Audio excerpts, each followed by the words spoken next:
Hello students, class 11th का हम आज जो चैप्टर शुरू करने लगे हैं इसका नाम है बाइनोमियल थ्योरम।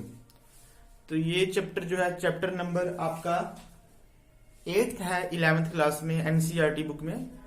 तो आज हम इसको स्टार्ट करेंगे। इस पे कुछ इंट्रोडक्शन देखेंगे, बाइनोमियल थ्योरम में क्या फार्मूला होता है बाइनोमियल थ्योरम का, इसको कैसे क्वेश्चन में अप्लाई करते हैं। और ये इंपॉर्टेंट टॉपिक है, ये फिजिक्स में भी यूज होती है बाइनोमियल थ्योरम, और वैसे मैथ में इसकी अपनी ही बहुत इंपॉर्टेंस है। तो आज हम इस पे करेंगे बाइनोमियल थ्योरम पे। इसके लिए जैसे आप ध्यान से देखो, अगर आपके पास कोई ऐसे है a प्लस बी की होल पावर 0, तो आपको पता है इसका आंसर होता है 1, क्योंकि anything raise to power 0 is equal to 1। अगर आपको यहाँ पे आ जाएगा a प्लस बी की पावर 1 आएगी, तो आप लिख दोगे सिंपल इसको a प्लस बी ही लिखोगे। अगर यहाँ पे लिखा होगा a प्लस बी का होल स्क्वायर, तो ये भी आपको फार्मूला पता है, a square plus 2ab plus b square. अगर क्यूब का होगा तो आप क्यूब भी लिख सकते हो, a प्लस बी का होल क्यूब क्या होगा, a cube plus b cube plus 3a square b plus 3ab square. लेकिन इससे जब ज्यादा टर्म पावर वाली टर्म आ जाएगी तो फिर क्या करते हैं, a प्लस बी की पावर 4 अगर आएगी तो आप इसको वैसे लिख सकते हैं हम a plus b into a plus b का होल क्यूब, क्योंकि इसकी पावर 3 और इसकी पावर 1 4 बन जाएगी। फिर यहाँ पे a प्लस बी का होल क्यूब का फॉर्मूला लगाएं और फिर उसको a प्लस बी से मल्टीप्लाई करें, लेकिन वो काफी लेंथी बन जाएगा। तो जब ऐसे वाले क्वेश्चन आ जाएंगे फिर हम उनमें बाइनोमियल थ्योरम यूज कर लेते हैं। जैसे ऐसे आ जाएगा a प्लस बी की पावर 6, तो अगर हम इसको क्यूब इंटू क्यूब करके करेंगे तो वो बहुत लेंथी बन जाएगा। ऐसे क्वेश्चन में बाइनोमियल थ्योरम जो है यूज होती है। अब आपने ध्यान से देखना है कि बाइनोमियल थ्योरम की स्टेटमेंट क्या है।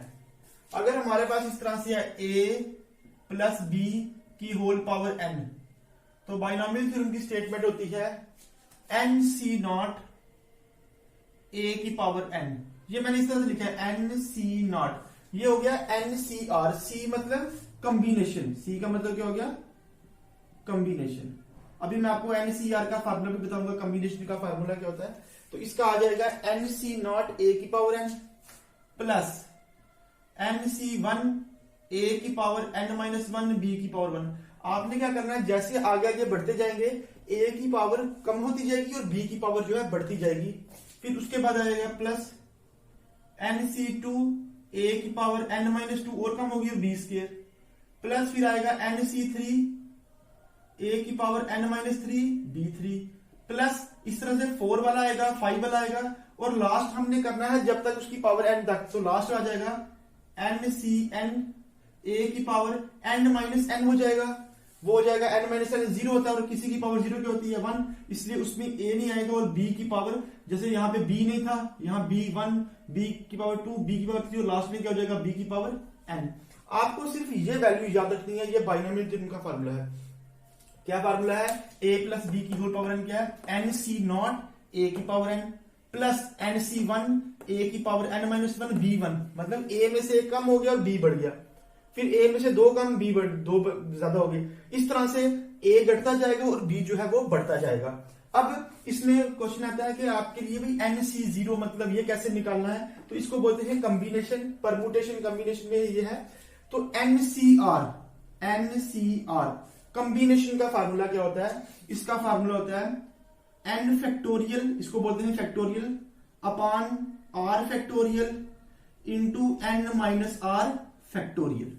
क्या फार्मूला होता है इसका, n factorial upon r factorial into n minus r factorial. और हमेशा जो है जो n है वो या तो r से बड़ा ही होगा या फिर उसके बराबर होगा, मतलब n कभी r से छोटा नहीं होता, या तो उसकी इक्वल हो सकता है या फिर उससे बड़ा ही होगा।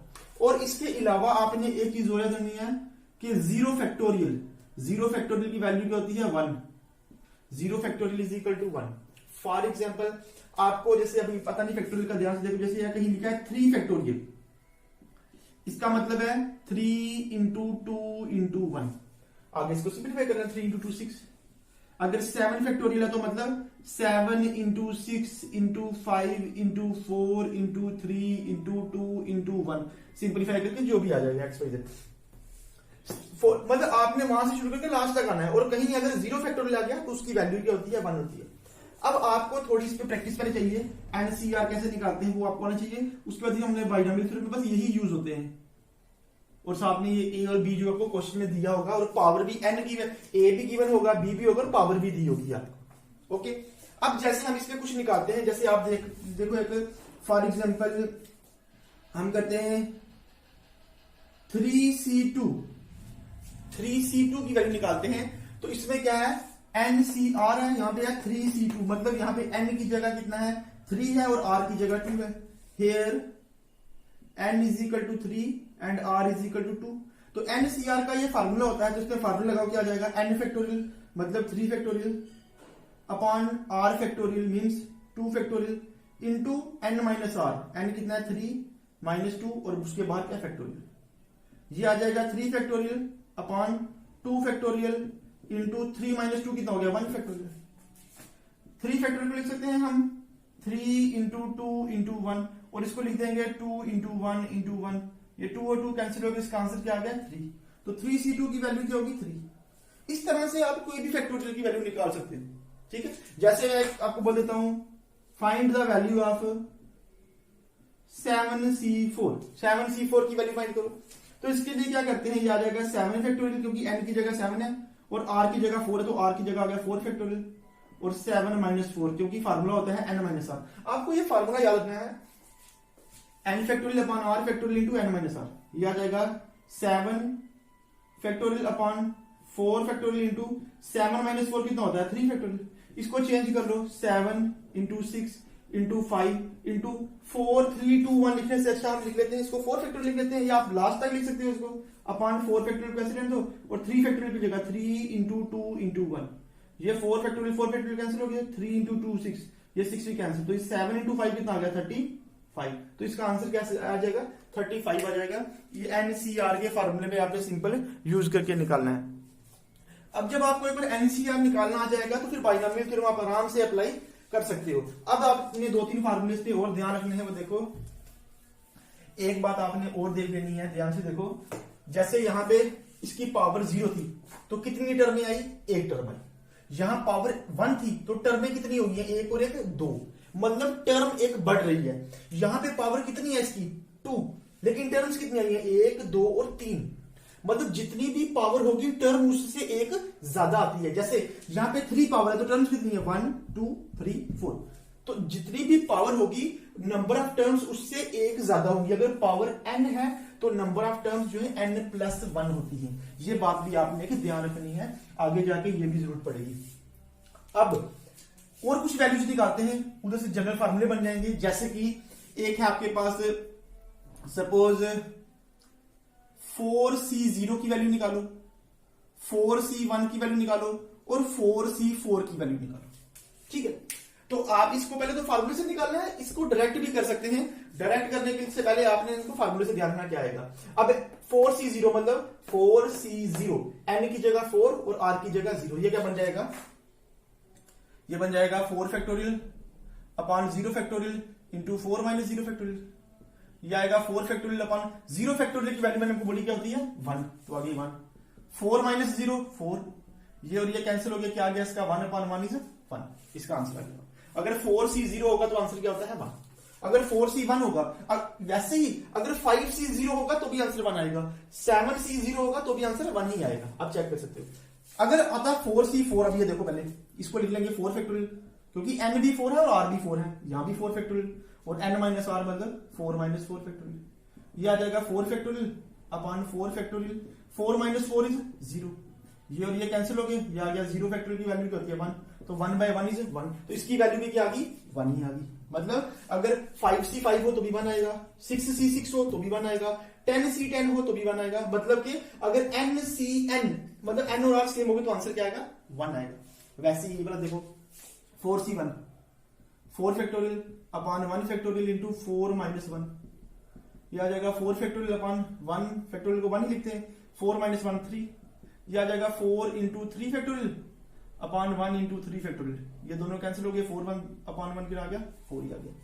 तो यहां से बन जाते हैं फार्मूले। अगर आपका 4C0 है या 5C0 है या 6C0, उसका आंसर भी 1, और अगर आपका सेम है n और r सेम है तो भी आंसर 1। तो इन तीनों को यूज करके मैं आपके फार्मूले लिख रहा हूं, यहां पे वो आपने ध्यान रखने हैं। वो क्या आएंगे, क्योंकि हम उनको फिर क्वेश्चन में डायरेक्ट यूज कर सकते हैं हर बार ये चीज नहीं। अब कहीं पे दिया है 5C5, तो अब वापस ये निकालोगे आंसर तो आपका 1 ही आएगा। तो आपने वहां डायरेक्ट यूज कर रहे हैं, तो यहां से 3 फार्मूले क्या बन गए मेरे, यहां से एक बन गया NC0। अगर कहीं पे ऐसे हो n की जगह कुछ भी हो सकता है, 6 हो, 6C0, 100C0, उसका आंसर क्या आएगा 1। वैसे ही अगर कहीं पे NCN हो, उसका आंसर भी क्या आएगा 1 आएगा। लेकिन अगर कहीं NC1 हो, अगर कहीं पे NC1 हो तो उसका आंसर क्या आएगा, उसका आंसर N ही आएगा। मतलब अगर 5C1 हो तो आंसर क्या होगा 5, जो उसमें N होगा। तो ये 3 फार्मूले आपने और ध्यान रखने इसके साथ। इससे पहले कि हम क्वेश्चन में आए, आपको थोड़ा फैक्टोरियल क्लियर होना चाहिए। NCR का फार्मूला आपको क्लियर होना चाहिए। NCR क्या होता है, N factorial upon R factorial into N minus R factorial. और फिर ये 3 फार्मूले, कोई भी एग्जाम्पल इस पे लेके कर सकते हो आप। इस पे जितनी ज्यादा एग्जाम्पल्स करोगे उतनी ज्यादा आपको अच्छे से टॉपिक क्लियर होगा। और जब ये आपको ये तैयार हो जाए NCR का फार्मूला, ये 3-4 फार्मूले, उसके बाद आपने बाइनोमियल में ध्यान से देखना है a प्लस बी की whole power n, NC0 a की पावर n। फिर ये देखो ये बढ़ रहा है और ये ऊपर a की पावर घट रही है और b की पावर बढ़ रही है। पहले b था ही नहीं और लास्ट में जाते जाते a ही नहीं रहा, क्योंकि यहाँ पे NC n-1, n-2, n-3, last में आ जाएगा a की पावर n-n, और n-n क्या होगी, जाएगी 0। तो anything raise to power 0 is equal to 1। तो ये कुछ फार्मूले हैं, बहुत इंपॉर्टेंट है। इसके साथ ही आगे फिर आपके क्वेश्चन इसमें स्टार्ट होंगे बाइनोमियल पे। एक आप इसमें एग्जाम्पल और देख लो, जैसे कोई भी, जैसे आपको देता हूं, जैसे मैंने आपको दे दिया सपोज 8C5 बोला आपने। अब ये इनके लिए फार्मूला नहीं है, ये आपको सॉल्व करना पड़ेगा। किस फार्मूले से, इस फार्मूले से। जब क्वेश्चन में नहीं आएगा तो इसको रफ में सॉल्व करना पड़ेगा। तो ये क्या आएगा, n की जगह 8 है तो आ जाएगा 8 फैक्टोरियल। अच्छा एक बात और, 8 फैक्टोरियल ऐसे लिखो या इस तरह से लिखो, इसका मतलब ही फैक्टोरियल ही होता है। अपॉन R फैक्टोरियल, R मतलब 5 इंटू 8 माइनस 5 फैक्टोरियल। ठीक है जी। अब ये क्या आ जाएगा 8 factorial upon 5 factorial into 8 minus 5 that is 3 factorial. ये आ जाएगा आपका 8 into 7 into 6 into 5 factorial upon 5 factorial into 3 factorial को तोड़ लो, 3 इंटू 2 इंटू 1। हम 5 4 3 2 1 लिखते हैं, इसका भी 5 4 3 2 1 आएगा और वो ऑटोमेटिकली कैंसिल हो जाएंगे, इसलिए हमने इसको यहीं तक कर दिया। अब देखो ये और ये दोनों क्या हो गया कैंसिल, 3 2 6, 6 भी कैंसिल, 8 इंटू 7 कितना होता है 56। तो ये आपकी वैल्यू किसकी आ गई 8C5 की। इस तरह से आप फैक्टोरियल पे कोई भी वैल्यू निकाल सकते हो। अब नेक्स्ट हम जो है इस पे आगे क्वेश्चन स्टार्ट करते हैं। अब जो है हम इस पे एक एग्जांपल करने जा रहे हैं बाइनोमियल थ्योरम पे। ये है expand x square plus 3 upon x की होल पावर 4। हमने इसको बाइनोमियल थ्योरम यूज करके जो है इसको एक्सपैंड करना है। तो सबसे पहले आपको बाइनोमियल थ्योरम बताना चाहिए, a प्लस बी की power n is equal to NC0 a की पावर n, NC1 a की power n minus 1, NC2 a की power n minus 2 b square plus so on 3 वाली लिख सकते हो ऐसे, NCN a खत्म हो जाएगा और b की पावर n। जितनी पावर होगी आपने वहां तक जाना, जैसे यहाँ पावर 4 है तो आपने 4 तक, NC0 1 2 3 और 4 तक। और NC0 NCR का फार्मूला क्या होता है n factorial upon r factorial into n minus r factorial. 0 factorial कितना होता है 1। अगर NC0 हो तो आंसर क्या आता है 1। अगर NCN हो तो आंसर क्या आता है 1। अगर NC1 हो तो फिर आंसर क्या होता है n। तो ये कुछ जरूरत है जो आपको इजी रहेंगे आपके क्वेश्चन सॉल्व करने में, ये वो रिजल्ट्स हैं। और ये तो मेन है बाइनोमियल थ्योरम का फार्मूला। अब देखो हम इस पे एक्सपेंड करते हैं। ये a प्लस बी दिया, तो यहाँ पे a की जगह ये है और b की जगह ये है और n की जगह 4 है। तो लिखेंगे सोल्यूशन इसका, here a is equal to x square, b is equal to 3 upon x and n is equal to 4। ये आपका हो गया a, ये हो गया b और ये पावर उसकी क्या बन गई आपकी n बन गई। a प्लस बी की पावर n तभी बनेगा। देयरफॉर इसमें हम बाइनोमियल थ्योरम लगा देंगे तो बाइनोमियल थ्योरम क्या बन जाएगा, a की जगह x स्क्वायर, b की जगह 3/x, उसकी पावर n है। तो ये क्या बन जाएगा NC0, इसकी n की जगह क्या है, सॉरी 4 है। तो फार्मूला है NC। आपको एक बार तो ये याद रखना पड़ेगा और ये आपको खुद याद हो भी जाएगा बार बार जब लिखोगे तो उसको। तो अब है इसमें NC0, तो n कितना है 4, ये आ जाएगा 4C0। a की पावर n, फार्मूले में a है, a कितना है यहाँ पे आपका x के, उसकी पावर n, n कितनी है 4। b तो है ही नहीं पहले वाले में, खत्म बात। प्लस फिर NC1 ए कितना है आपके पास एक्स स्क्वायर, उसकी power n minus one, n कितना था 4, 4 माइनस वन, और साथ में b था तो b क्या आ गया 3/x, प्लस NC2 ए की जगह क्या है आपके पास एक्स स्क्वायर, उसकी पावर n माइनस टू, और b जो है उसका स्क्वायर, क्योंकि b की पावर बढ़ रही है और a की पावर घट रही है। उसके बाद क्या आएगा NC3 a की power n minus three, b 3, और लास्ट में क्या आ जाएगा प्लस NC4 a की पावर लास्ट में 4 माइनस 4 हो जाएगी और b की पावर 4 बन जाएगी, क्योंकि a लास्ट में तभी जाके खत्म ही हो जाएगा, n माइनस n मीन्स यहाँ पे 4 है तो 4 माइनस 4 तक होगा। इसके बाद जब ये सिंप्लीफाई करना है, ये स्टेप सबसे इंपॉर्टेंट है क्योंकि यहां पे मेन वैल्यूज जब यूज होगी। अब आप इस पे ध्यान देना है। अब जैसे 4C0, जिसको ये फार्मूले 3 नहीं ध्यान में हुए, अभी तैयार नहीं हुए, वो इसको निकालो, 4C0 को NCR वाले फार्मूले से करके निकालो। जिनको ये तैयार हो जाएंगे फार्मूले उनके लिए यही इजी हो जाएगा। 4C0 मतलब 4C0 n की जगह कुछ भी हो, आंसर क्या था 1, तो अगर इसको सिंप्लीफाई करोगे आंसर क्या आएगा 1, इसकी जगह क्या 1। आगे है x, देखो स्केयर है की पावर 4 है तो पावर की पावर आपस में हमेशा मल्टीप्लाई होती है। 4 की पावर 2, 4 इंटू 2 कितना हो गया 8, x की पावर आ गया 8, प्लस NC1, अगर NC1 हो तो आंसर जो है आपका n आता है, सॉरी यहाँ पे n नहीं आएगा आपका, n की जहां जहां पे n लिखा है वहां वहां सभी में 4 है आपका, क्या है 4, n की जगह क्या है 4, जहां जहां पे n है वहां वहां पे क्या 4 है, क्योंकि n की पावर वैल्यू कितनी दी है 4 दी है, हमने इसको लगाया तो n की जगह आपने 4 लगाना है। तो अब आपका n की जगह 4 है तो NC1 मतलब NC1 की वैल्यू n होती है, तो 4C1 की वैल्यू क्या हो जाएगी आपकी 4। उसके बाद x स्क्वायर की power 4 minus 1 is 3 into 3/x, plus 4C2 जो है वो तो सिंप्लीफाई करना पड़ेगा, उसका कोई सब्स्टिट्यूट होगा ही नहीं है। 4C2 4 फैक्टोरियल इस फार्मूले में लगा के अपॉन 2 फैक्टोरियल इंटू 4 माइनस 2, यह आ जाएगा 4 into 3 into 2 factorial upon 2 factorial into 4 minus 2 that is 2, उसको लिख देंगे 2 इंटू 1, ये कैंसिल हो गया, 2 1 2 2 4, 2 इंटू 3 कितना हो गया 6, तो 4C2 की वैल्यू कितनी आ गई 6, और x स्क्वायर उसकी पावर 4 माइनस 2 करेंगे तो 2 आ जाएगी, और साथ में 3 का स्क्वायर 9 और x स्क्वायर की इसका स्क्वायर था तो स्क्वायर भी लगा दिया, प्लस नेक्स्ट आगे 4C3 आ गया, आप 4C3 की वैल्यू निकालो,